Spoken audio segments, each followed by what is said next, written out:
Endowment exam paper 2లో కంపల్సరీగా 15 marks ఎక్కడికి పోవు. అవేంటో ఇప్పుడు చూసేద్దాం. Let start. నా దగ్గర ఉన్న సిరీస్ బి పేపర్లో క్వశ్చన్ నెంబర్ చెప్తున్నానండి. 46 క్వశ్చన్ నెంబరు. పరీక్షిత్ మహారాజుకి శ్రీమద్ భాగవతం ఎవరు వినిపించారు?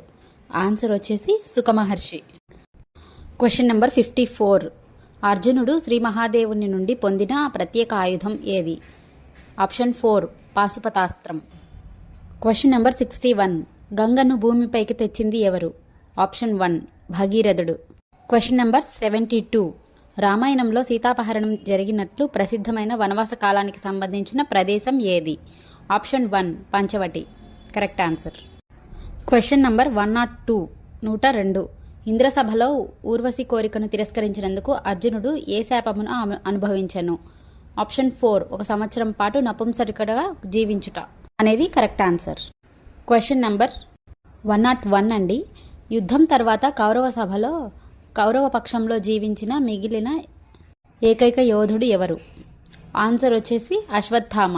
Option 3. Thanks for watching. Please like, share and subscribe to my channel.